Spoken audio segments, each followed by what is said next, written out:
আমাদের দেশের ছেলেদের মনে একটা ধারণা থাকে যে বিয়ের সময় কোচি বা ছোট মেয়েদের বিয়ে করলে ঘাপাঘাপো করে অনেক মজা পাওয়া যায়। যদিও ঘাপাঘাপ করে মজা পাওয়া যায়, কিন্তু এই ক্ষেত্রে অনেক সমস্যার সম্মুখীনও হতে হয়। যেমন এক বন্ধু আমাদের কমেন্টের মাধ্যমে একটি প্রশ্ন করেছেন যে আমার বয়স 32 বছর এবং আমার ওজন 72 কেজি, কিন্তু আমার স্ত্রীর বয়স 18 বছর। আমি যখন তার সাথে মিলন করতে যাই তখন সে অনেক ব্যথা অনুভব করে এবং কান্নাকাটি করে, যার ফলে মিলনের সময় আমার অনেক খারাপ লাগে। নিজের কাছে মনে হয় যেন জোর করে মিলন করছি। এখন আমি কি করব? প্লিজ আপু, কোচি মেয়েদের সাথে বা ছোট মেয়েদের সাথে কিভাবে মিলন করলে তারা মজা পাবে আমাকে জানাবেন। ধন্যবাদ ভাই আপনার মূল্যবান প্রশ্নের জন্য। এই সমস্যায় আপনার মতো অনেক ভাইয়েরা পড়ে আছে, কিন্তু লজ্জার কারণে কারো কাছে বলতে পারে না। তবে আজকের এই গুরুত্বপূর্ণ বিষয়টি সব ছেলেদের জেনে রাখা ভালো।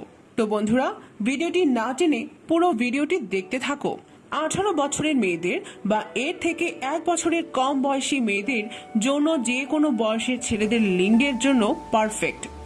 যে কোনো বয়সের ছেলেরাই এই বয়সের মেয়েদের সাথে মিলন করতে পারবে, কিন্তু কোচি মেয়েদের জীবনের প্রথম ঘাপাঘাপের সময় মেয়েদের যৌনের সতী পর্দা ছিঁড়ে যায় এবং অনেক রক্তপাত হয় এবং অনেক ব্যথাও পায়।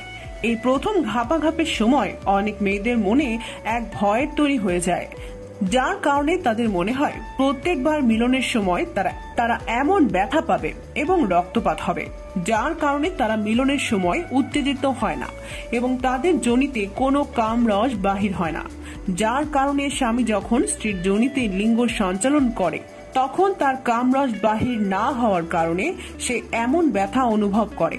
তাই আপনি মিলনের আগে আপনার স্ত্রীকে বুঝিয়ে বলুন যে আপনি এখনই তার যোনিতে লিঙ্গ সঞ্চালন করবেন না। আপনি তাকে আদর করতে চান, তখন আপনি তাকে তার শরীরের যত উত্তেজিত জায়গা আছে যেমন ঠোঁট, স্তন এবং নাভির আশেপাশে আদর করুন এবং তার যোনিতে যে টাইটেরিয়া আছে তাতে আপনার হাতের আঙুল দিয়ে আলতো আদর করুন এবং দেখবেন সে ধীরে ধীরে উত্তেজিত অনুভব করছে এবং সে নিজেই মিলনের জন্য ছটফট করছে। কিন্তু তখন আপনি আপনার স্ত্রীর যোনিতে লিঙ্গ সঞ্চালন করবেন না, আপনি তাকে আরো উত্তেজিত করার চেষ্টা করতে থাকুন এবং একটা সময় আপনার লিঙ্গতে পিচ্ছিল জাতীয় যেমন লেব্রিকেন বা নারিকেল তেল বা অলিভ অয়েল মেখে আপনার লিঙ্গকে পিচ্ছিল করে আপনার স্ত্রীর যোনিতে আস্তে আস্তে লিঙ্গ প্রবেশ করান। যতটুকু ঢুকে ততটুকুই ঢুকান প্রথমে, কোনো প্রেসার দিবেন না এবং তাকে আদর করে উত্তেজিত রাখার চেষ্টা করুন। ওই উত্তেজিত অবস্থায় যখন আপনি ধীরে ধীরে আপনার পুরো লিঙ্গ প্রবেশ করাবেন তখন আর আপনার স্ত্রীর কাছে ওই ব্যথাটা তত বেশি অনুভব হবে না এবং সে ধীরে ধীরে মিলনের মজা পেতে থাকবে। যখন আপনার স্ত্রী একবার মিলনের মজা পেয়ে যাবে তখন আপনি ঠিকই আবার আমাদের প্রশ্ন করবেন, আপু আমার স্ত্রী বেশি বেশি মিলন করতে চায়, আমি এখন কি করব?